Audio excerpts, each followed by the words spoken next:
we remain steadfast in our commitment in delivering local news that matters. Stories that inspire.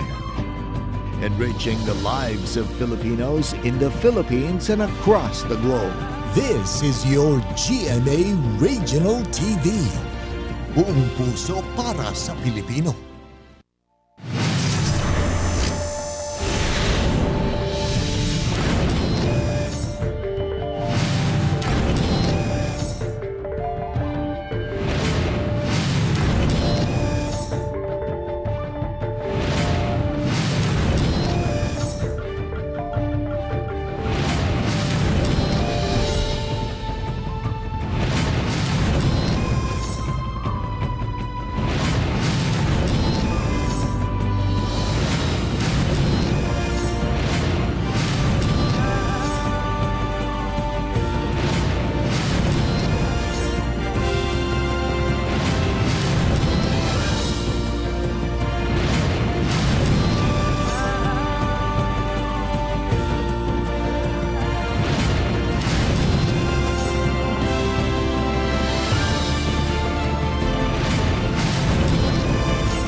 Ito ang GMA Regional TV, One Mindanao.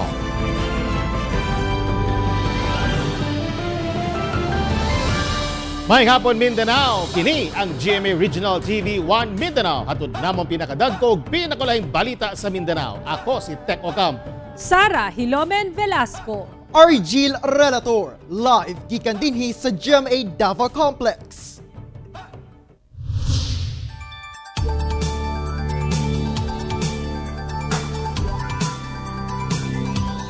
Nagpabiling Intertropical Convergence Zone o ITCZ ang nakapekto sa Mindanao human nahilis ang low pressure area. Tungod nini unom ka barangay sa Zamboanga City lubog sa tubig baha. Anyang detalye. 126 ka mga banay ang nihiklin gikan sa barangay Talisayan padulong sa Temporary Evacuation Center sa Talisayan Elementary School sa Zamboanga City human gisulod ang ilang mga balay og tubig baha. Gibaha usab ang barangay Ayala, San Jose Guso, Tugbungan ug Tumaga. Nahugno usab ang riprap project sa sapa sa barangay Santa Maria, hinungdang milapaw ang tubig padulong sa mga kabalayan sa Brillantes Compound ug sa Villa Santa Maria. Samtang misadsad sa RT Lim Boulevard ang usa ka wooden hull vessel, gipanaog gilayon ang mga pasahero ug mga karga niini. Ginasuta pa ang danyo sa infrastruktura ug sa agrikultura sa mga apektadong lugar. Kagani ang alas 11 sa buntag, nahilis na ang usa ka LPA nga embedded sa ITCZ. Tungod sa ITCZ, makasinati og kusog ng mga pag-ulan ang pipila ka lugar sa Zamboanga Provinces, Northern Mindanao ug Caraga Region. Gipahimangnuan ang katawhan sa mga lugar nga magbantay sa posibleng landslide ug mga pagbaha. Sa Zamboanga Peninsula, makasinati gihapon sa mapanganuron nga kalangitan, inubanan sa katag-katag na hinay nga tunasa kasarangan o panalagsang pagbundak sa kusog na ulan. Ako, si Tech Ocampo para sa One Mindanao. Nalubong nga buhi ang usa ka construction worker sa Lake Cebu, South Cotabato human natabunan sa Midahiling Yuta. Atong sayron kung naluwas ba kini, pinaagi nining report.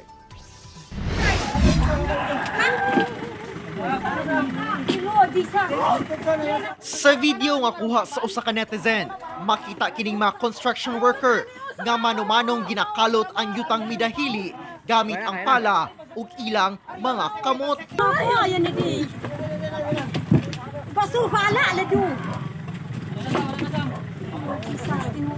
Natabunan di ay sa midahiling ayuta ang usa ka 26 anyos nga trabahante nga nailhang si Jomer Samblan alias Sami sa ginatrabahong line canal ug slope protection sa barangay Taconel, Lake Cebu, South Cotabato, Huwebes sa buntag. Pinaspasay ang ilang pagkalot kay basin mahutdan og hangin ang biktima. Ug taud-taud pa makita ang migimaw na ang katunga sa lawas sa biktima. Human nakuha, gilayon kining nadala sa Municipal Hospital. Kagabi nag-ulan naman, yun, sige po yung mga pag-uulan dito po sir. So, yun nag-trigger siguro nang nang na-touch yung sa base ng slope. Siguro yung sa taas bumigay. Naglagay sila ng forma, bigla lang nag-landslide doon sa taas. Kaya yung mga iba, hindi inabutan yung landslide, medyo nakalabas, no? Kaya parang nakita din nag-landslide, medyo naka-jump pababa. Yung isa noon na medyo natabunan doon ng lupa, hindi siya naabutan siya ng lupa pagdating doon sa baba. Tungod taas ang risgo sa landslide sa maong lugar, ipadayon ang pagbutang og slope protection aron malikayan ang samang insidente. Opo, nag-resume na ngayon. Oo. Kasi doon sa lugar na yan, in somewhere, alam mo na dito sa lugar natin, no? Bigla kita mo kahapon, no? Dito sa atin sa Coronadal, buong araw umuulan, no? Pero this is the first time dito sa South Cotabato na nangyari yun. Kaya lang yung umuulan talaga na hindi maiwasan yung landslide. Ako si Origil Relator para sa One Mindanao. Nang problema na karon ang mga taga Zamboanga del Sur tungod kay hurot-hurot na ang mga medical oxygen tank sa probinsya. Atong sayron ang detalye sa report ni GMA Regional TV News Stringer, Aude Hampong. Gilayong miadto sa tindahan og medical oxygen si Ivan Factores. Diyang naibawan nga hurot-hurot na kuno ang medical oxygen tanks sa ilang lugar sa Zamboanga del Sur. Ginadialysis man gud daw ang iyang igagaw. Sa dialysis patient pag siya, then for in case lang sa reserve lang ba kay inig. Dan may oxygen, lisod kaayo. Matod sa mga mamaligayog medical oxygen tank, gamay lang sab daw ang supply, hinungdan nga limitado ra sab ang ilang mabaligya. Tag-usa na lang kada customer kung nitandi kaniadto nga bisan og pila matag customer. Gani mismong ospital na ang mamalit sa ilang tindahan. Mao gid po to. First time gid po to nako nga ang ospital lagi ni anhi dere. Nangitag mga oxygen. So gibuhat yun dayon. So gihatagan yun namo sila, hatagan namo sila sa ilang kinahanglan. Niadtong Lunes lang, gibutyag sa Zamboanga del Sur Medical Center nga anaa sa critical level ang ilang oxygen supply. Busa giawhag nila ang mga pasyente nga magdala na lang og kaugalingong medical oxygen samtang ginapagitaan nila og paagi nga madungagan ang oxygen supply sa ospital. Hinuon nang hatag na kanila og mga medical oxygen tanks ang pipila ka ospital sa Zamboanga City ning bag-ulang. Aude Hampong para sa One Mindanao. Ana sa sobra gatos ka mga COVID-19 patients sa Cagayan de Oro City ang dili ma-contact trace kung mga mihatag og sayop nga impormasyon sumala sa City Health Office. Ana ang report ni Cyril Chavez. Gibutyag sa Cagayan de Oro City Health Office nga miabot ngadto sa 163 ka mga confirmed COVID-19 patients sa syudad ang dili nila ma-contact trace. Kini human nga mihatag kini og sayop nga mga address ug contact numbers sa mga pribado o government testing centers. Tungod niini, dili masubay o dili ma-isolate ang mga pasyente. They put Cagayan de Oro, pag kinontak natin and contact trace na sa baba, sir, including the community, sir, hindi po mahanap talaga, sir, hindi din po sumasagot. That's why we are asking the help of Department of Health, sir, to call the attention of this laboratory facility, sir, to be strict talaga, sir. Ikabalakan kini karon ni Mayor Oscar Moreno, sanglit posibleng nagtuyok-tuyok ra sa bisan asang lugar ang mga nagpositibo nga mihatag og sayop nga impormasyon ug posible silang makatakod. Busa magmugna ang lokal nga panggamhanan og executive order nga magmando sa mga testing centers nga mas mahimong strikto sa pagkuha og impormasyon sa mga pasyente. Posible kuno mangita sila og ID o uban pang pagpamatuod nga residente kini sa mong lugar. Yung mga private laboratories no, na they should ensure that it is their responsibility that the address given is correct. Nanawagan sab ang mayor sa mga Cagayanon o mga misamisnon nga gapatay sa syudad nga mamahimong matirud-anon sa ilang mga impormasyon nga gihatag sanglit alang gyapon kini sa kaayuhan sa komunidad. Ako si Cyril Chavez para sa One Mindanao.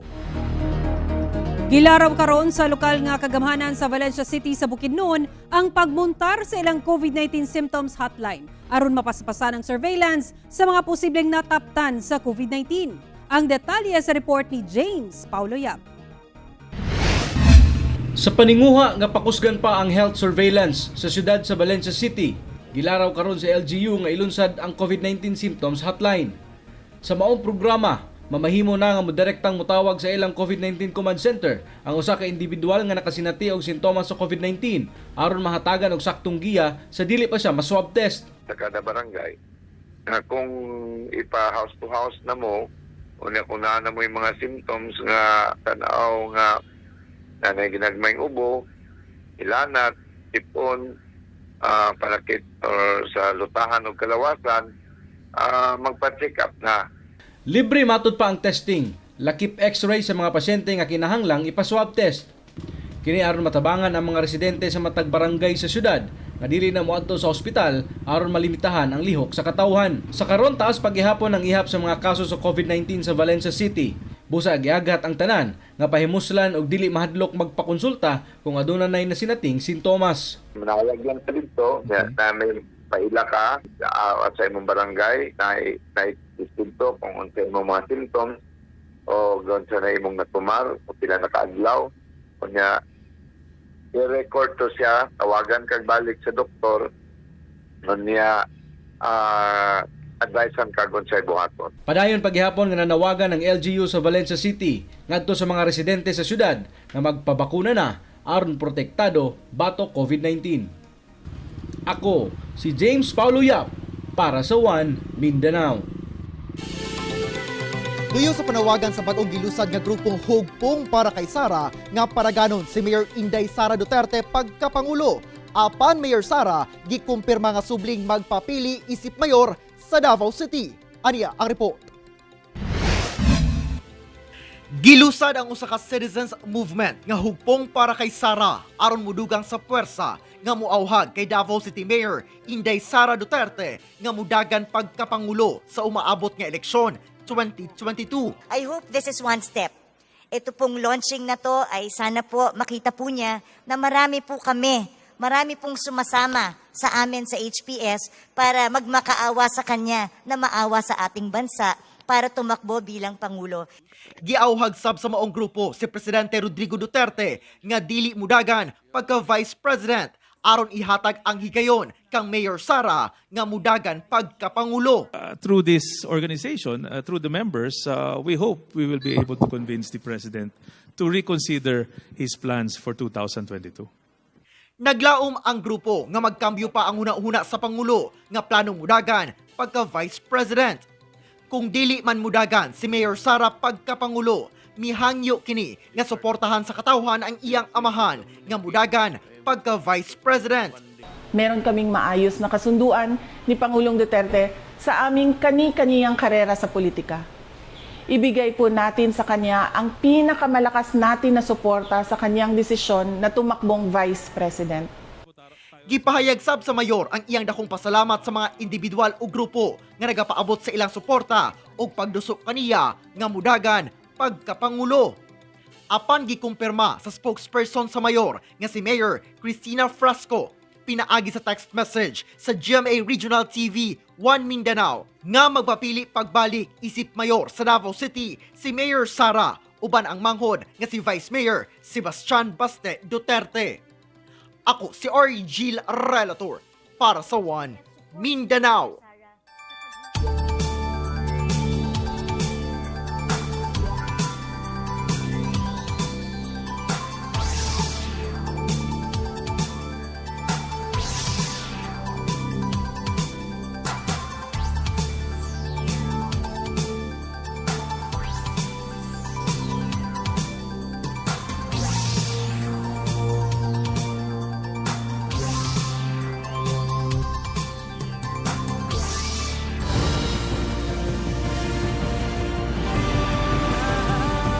Ito ang GMA Regional TV, One Mindanao.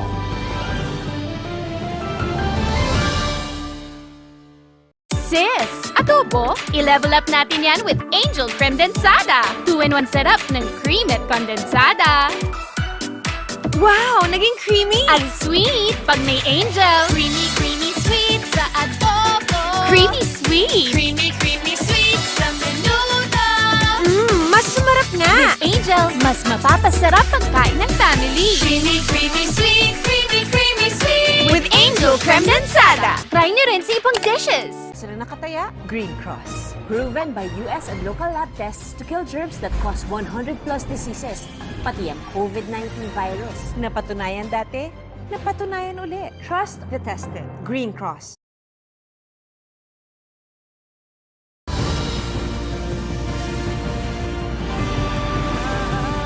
Ito ang GMA Regional TV, One Mindanao.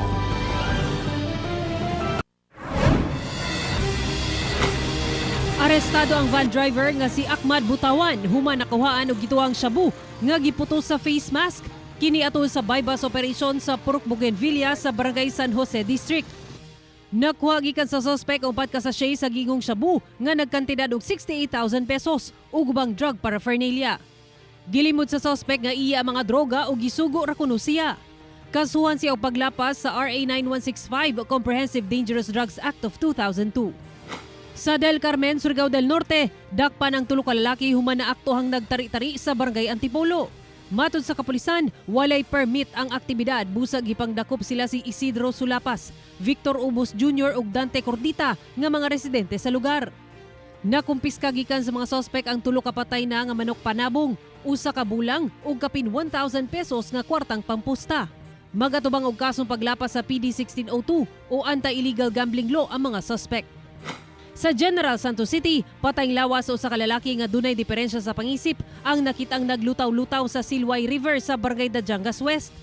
Nailhan kini nga si Johnny Lilangkuyan, kinsa na lumuskuno dihang wala nabantay niini ang lalum nga parte sa sapa.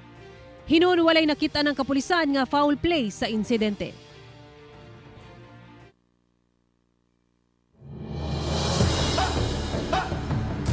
Usa ka tanker na bangga sa traktor sa Nabunturan, Davao de Oro, 2 patay samtang 5 ang samdan. Anang report ni John D. Esteban. Grabe dyan tao maghapon to. Sa video makita ning mga biktima nga nagbuyod sa daang Maharlika Highway sa Barangay Magsaysay, Nabunturan, Davao de Oro, Miyerkules sa buntag. Sa unahan, laing 3 pa ka mga lalaki nga sakay niining traktor ang nagkadugo. Base sa report sa Nabunturan Police, gikan Trento, Agusan del Sur ang tanker. Apan pagabot sa naitabuan sa disgrasya, wala na kuno mipaak ang brake. Rason nga nabangga kini sa gisundang traktor. Sa kakusog sa impact, nalabay ang traktor, samtang na diretso sa karinderya ang tanker. 2 sa unom nga sakay sa traktor ang namatay ug samdan ng uban. Samdan sab ang driver sa tanker nga si Diego Basmayor. Mag-atubang og kasong reckless imprudence resulting to homicide of physical injuries ang driver sa tanker. Always look for the safety. At the same time, before traveling, dapat you have to check anang blow bagets na to. Ako si John D. Esteban para sa One Mindanao. Lalaking bagong gawas sa prisuhan ang sikop sa bypass operation. Ani ang report ni Cyril Chavez.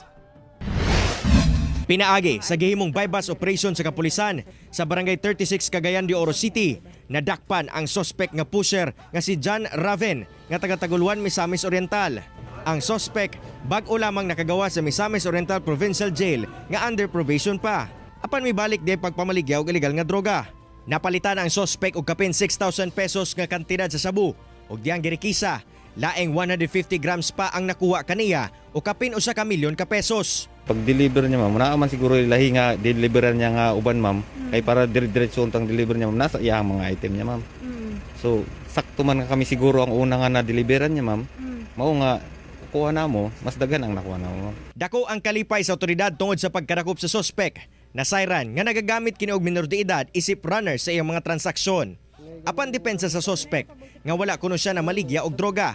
Aminado hinuon kini nga membro sa usa ka gang. Nagsalay po kung amigo ra lagi inana niya pagka wala man ta ko na maligya niya. Pero kabalo ka nga droga?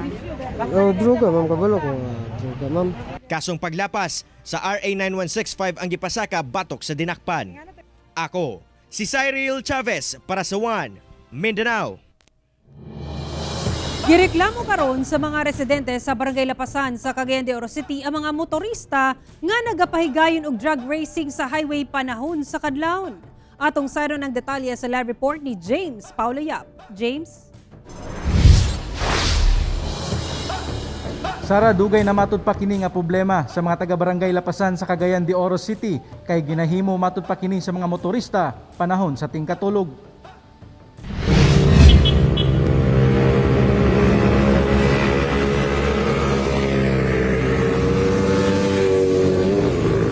Problema gyud ni Tatay Alfonso Panal ang grabe kasaba nga mga tambutso sa motor kung adunay mag-drag race sa National Highway sa Kulambog, Lapasan sa Cagayan de Oro City. Magtulo ka tuig na daw kini nilang problema og disturbo gyud kay himuon kini sa mga motorista panahon nga matulog na sila. Kanang mga launa alas 2 alas 3 inana. Mao gina tinggara. Usay kani magkuan lagi sila ng traffic light. Murag mo gihimo nila starting point ning diri sa traffic light ba. Paingon dito paguman lagpas balik na mo dito. Ana hasta kapila sila mag round bitaw. Gani baguhay lamang adunay namatay sa maong lugar human madisgrasya tungod sa drag racing. Sa kabahin sa kapulisan, aduna na matud pa yung mga naka-assign nga non-uniform personnel aron maoy modakop sa mga violators apan. Kung nagtay checkpoint diya, din mubalhin nga na sila. Dito ka na sila mapaingon sa kugman. Napo gani panahon sa Master Sonabinyo nga nag-race gyapon ka na sila dito. Aduna say bahad ang kapulisan alang sa mga masapon nga mag-drag race. Ang tanan kaso ipasaka ginamo saya. Katong kaso nga mga legal nga mga kaso amo yung ipasaka saya. Wala dili na pwede nang hanyo-hanyo. Kay dugay naman na kadaghan naman na sila gi-istoryahan.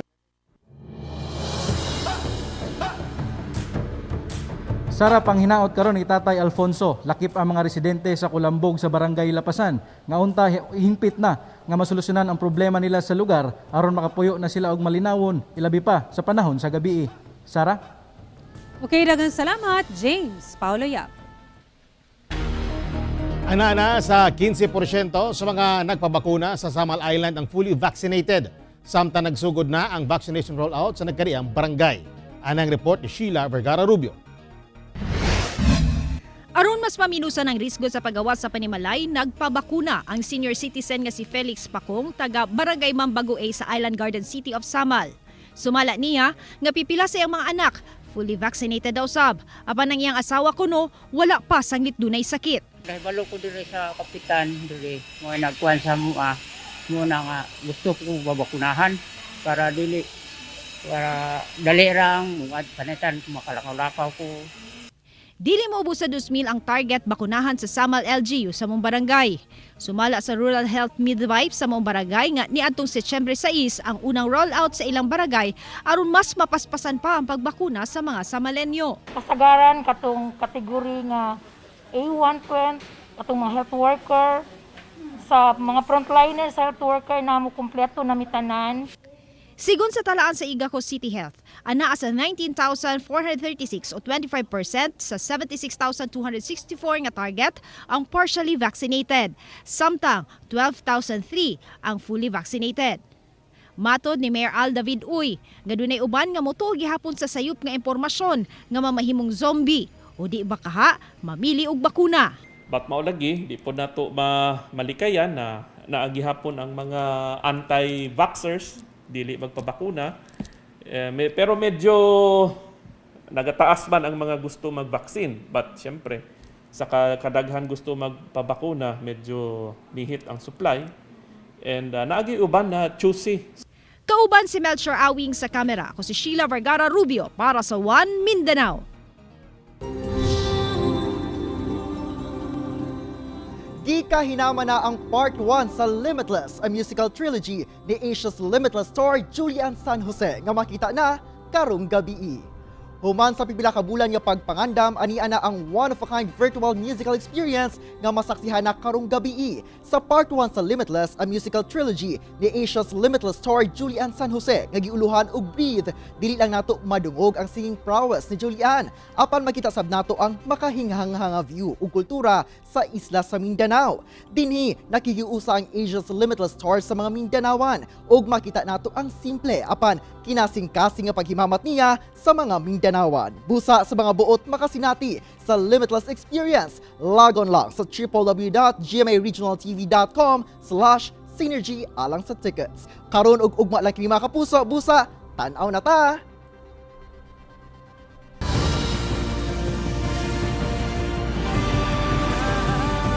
Ito ang GMA Regional TV, One Mindanao. Ayoko with tali, but when I turned 50, madalas ang back pain. Flanax na. Bukod sa arthritis, magaling din sa back pain. Bilis Bisa number 1. Starting 50s, i-Flanax na yan. From Taisho. Dok, bakit rin ang kaso? Kasi ang sakit pwedeng galing sa germs. Kahit di natin kita, germs are on objects and surfaces na pwedeng mapasa. Kaya mag-Lysol Disinfectant Spray every day. It kills up to 100 illness-causing germs, including the COVID-19 virus. Laging i-disinfect ang objects and surfaces na shared at frequently touched. Pati ang mga bagay na inuuwi sa bahay mula sa labas. Di pwedeng malinis lang. Dapat Lysol linis. Lysol. Disinfect to protect.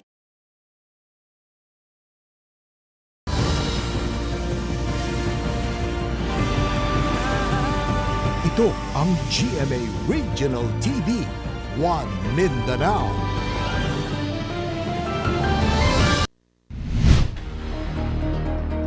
Pisa ka na sa 2.1 million ang nakarecover sa COVID-19 karong adlaw human kapin 10,000 ang nadugang, samtang kapin 20,000 ang new COVID-19 cases. 2,100,039 ang recoveries nga natala sa nasod karong adlaw. Apan misaka sa 2,324,475 ang total cases, sumanatala ang 20,336 new cases. Sa Mindanao, 36,183 ang confirmed COVID-19 cases sa Region 9 nga dunay 1,904 active cases. 70,538 sa Region 10 ug 12,578 ang aktibong kaso. 84,289 sa Region 11 nga dunay 20,229 ang wala pa naayo. 44,833 sa Region 12 o 6,472 ang active cases. 36,671 sa Region 13 nga dunay 6,266 ang aktibong kaso ug 11,726 sa BARM nga dunay 1,007 ka aktibong kaso. Nagtala og 32 ka bagong kaso sa Delta variant ang Caraga Region. Gikumpirma sa DOH Region 13 nga sa 39 ka variants of concern nga natala sa riyon, 32 niini ang Delta variant. Sa maong ihap, pinakadaghan ang natala sa Surigao del Sur nga adunay 12 ka kaso. Agusan del Sur nga Surigao del Sur nga dunay 12 ka kaso, Agusan del Sur nga dunay 8, Agusan del Norte 7, Butuan City 4 ug Surigao del Norte nga nagtala og 11 kaso. Hinuon sagad sa mga nataptan, naka-recover na apan dunay 2 nga namatay. Tanan sab sila wala na bakunahan ug walay history of travel.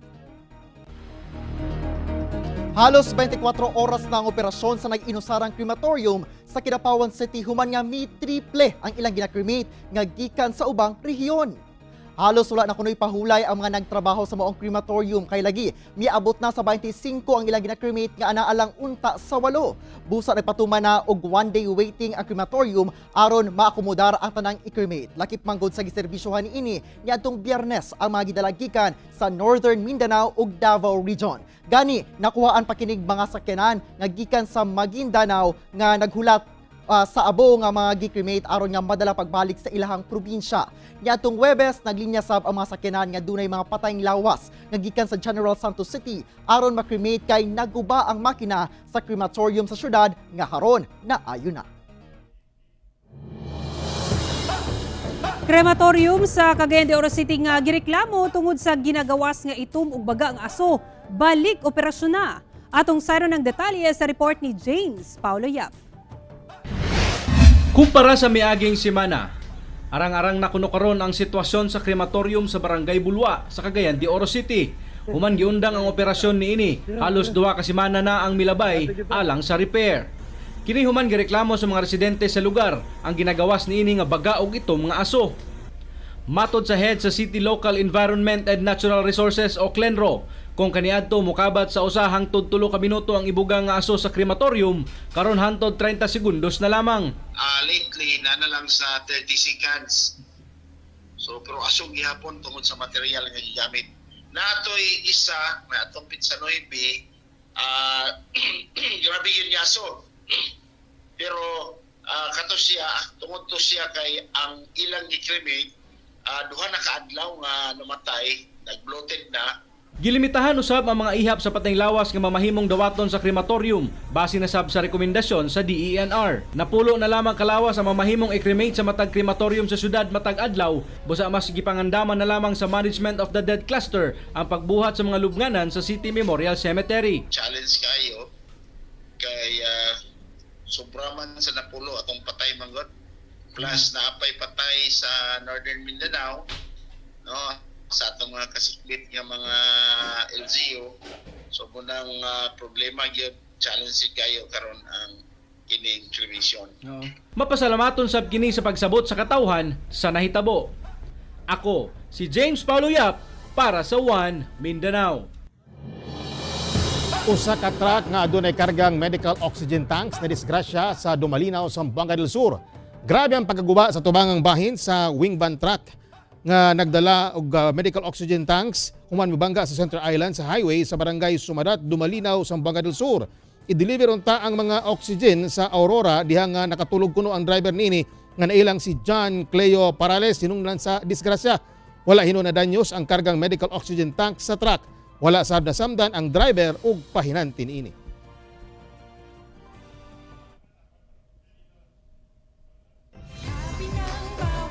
Mga kapuso, 99 days na lang una magpasko. Mga kapuso, way puwas ang among pagatunog balita. Bisitahin ang www.gmaregionaltv.com ug mag-subscribe sa official YouTube channel sa GMA Regional TV. Busa mga kapuso, ayaw paulahi sa mga dagkong balita sa kadaiyang rehiyon sa nasod. Subscribe na! Ug maukadto ang mga ulahing balita sa Mindanao karong adlaw. Ako si Orgil Relator. Dagang salamat sa inyong kanunay nga paguban kanamo matag adlaw. Ako si Sara Hilomen Velasco. Tungod mga balita sa atong palibot, importante alang kanamo. Kini ang GMA Regional TV One Mindanao. Tek Ocampo, buong puso para sa Pilipino. Happy weekend!